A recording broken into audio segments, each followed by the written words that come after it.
हे प्यारे देश, काफी समय से महसूस करता हूं कि हमारे बीच का मौसम भारी हो गया है। मैं ये खत इसलिए नहीं लिख रहा हूं मेरे प्यारे देश कि तुम बदल जाओ। इतिहास इतने तीव्र मोड़ नहीं लेता, मैं जानता हूं। हर असहमति देशद्रोह नहीं, हर सवाल दुश्मनी नहीं, और हर चुप्पी समझदारी नहीं होती। यह खत उन नेताओं के नाम जो आग लगा सकते हैं बुझाना नहीं चाहते, लेकिन चुप रहूंगा। बोलूंगा तो फट पड़ूंगा। आप में से कई लोग साथ में फट पड़ेंगे और वह सत्ताधीशों को नागवार गुजरेगा जो कभी इधर हैं कभी उधर हैं, क्योंकि वे खौफ खाते हैं छात्र युवाओं के सवालों से ही नहीं बल्कि अप्रकाशित पुस्तकों के पन्नों से भी। किसी से कोई शिकायत नहीं। यह चिट्ठी महामहिम के नाम है। महामहिम के माध्यम से देश के नाम एक खत। मेरे प्यारे देश, ये सबके पते पे एक साथ पहुंचे। यह खत किसी एक के नाम नहीं, न सत्ता के दरवाजे पर दस्तक, न विपक्ष की मेज पर जगह की मांग, न तालियों की उम्मीद, न इतिहास की फाइल में कैद होने की चाह। यह खत उन सब के नाम है जो बोल रहे हैं, जो चुप हैं या इन दोनों से विलग हैं। हे प्यारे देश, काफी समय से महसूस करता हूं कि हमारे बीच का मौसम भारी हो गया है। हवा में सवाल कम है, शक ज्यादा, संवाद सिकुड़ गया है, पहचाने हाँफने लगी हैं। अब हम एक दूसरे को नाम से नहीं, खानों में रख के, बाड़ों में रखकर पहचानते हैं। पड़ोसी पड़ोसी नहीं रहता, वो किस तरफ है हम ये जानना चाहते हैं। नफरत अब अचानक नहीं फूटती, उसे सोच समझ कर उगाया जाता है। किताबों में, बहसों में, व्हाट्सएप की सुबहों में और चुनावी बिसातों पर।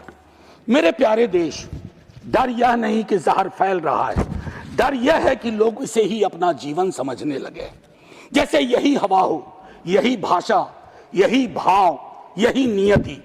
मैं ये खत इसलिए नहीं लिख रहा हूं मेरे प्यारे देश कि तुम बदल जाओ। इतिहास इतने तीव्र मोड़ नहीं लेता, मैं जानता हूं।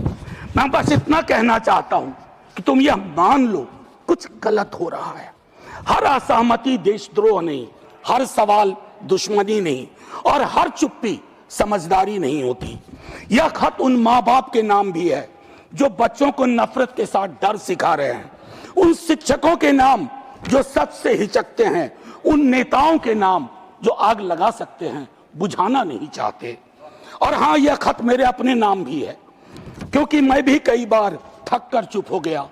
मेरे प्यारे देश, अगर मौसम पूरी तरह ना बदले तो भी चलेगा, बस इतना हो जाए कि लोग पहचान लें कि वे बीमार मौसम में जी रहे हैं, क्योंकि पहचान के बिना इलाज सिर्फ एक बहाना है।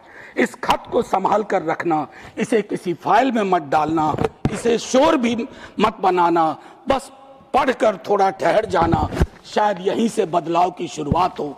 माननीय सभापति महोदय, मैं कहना चाहता था बहुत कुछ।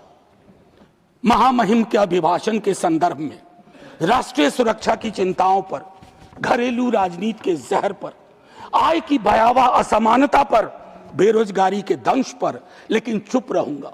बोलूंगा तो फट पड़ूंगा। आप में से कई लोग साथ में फट पड़ेंगे और वह सत्ताधीशों को नागवार गुजरेगा जो कभी इधर हैं कभी उधर हैं, क्योंकि वे खौफ खाते हैं छात्र युवाओं के सवालों से ही नहीं बल्कि अप्रकाशित पुस्तकों के पन्नों से भी। बकौल सर्वेश्वर रहा सक्सेना, बकौल सर्वेश्वर सनद रहे। देश सिर्फ कागज पर बना नक्शा नहीं होता, देश रिश्तों से बनता है।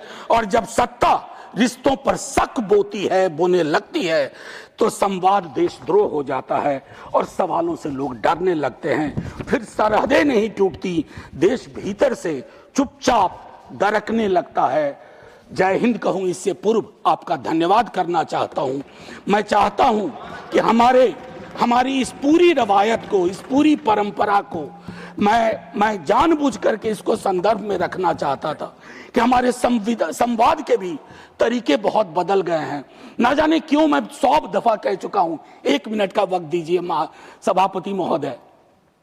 ना जाने मैं क्यों एक सांसद के रूप में महसूस करता हूं कि हम एक दूसरे से दुश्मनी की जुबान में क्यों बात करते हैं। अगर इधर से कोई कुछ बोले तो क्या जरूरी है कि उधर से उस तरह का शोर मचाया जाए जिसके बगैर भी संसद में बात की जा सकती है। मैं पढ़ता हूं, मैंने 52 की संसद के बारे में पढ़ा, 57 पढ़ा, विपक्ष बहुत छोटा था। लेकिन छोटा आकार अपने आप में ये नहीं है कि विजडम भी छोटा ही होगा, ज्ञान भी छोटा ही होगा, सोच भी छोटी ही होगी। मेरा मानना है कि ये बैरियर टूटने चाहिए। इसे कोई अन्यथा न ले। मैं इसे कोई अन्यथा न। सुधांशु जी, आज तक सदन में कभी कोई ऐसी बात नहीं बोली है जिससे किसी की गरिमा पर चोट पहुंचे। क्योंकि इस सदन में आया था तो नेहरू, प्रोफेसर हिरेन मुखर्जी, मीनू मसानी, राम मनोहर लोहिया को पढ़ के आया था। मैं चाहता हूं मेरा सदन जब कल को चर्चा हो तो वो नाम पुराने नहीं लगे, बासी ना लगे, उन नामों को लोग आज भी अंगीकार कर सकें। जय हिंद सर।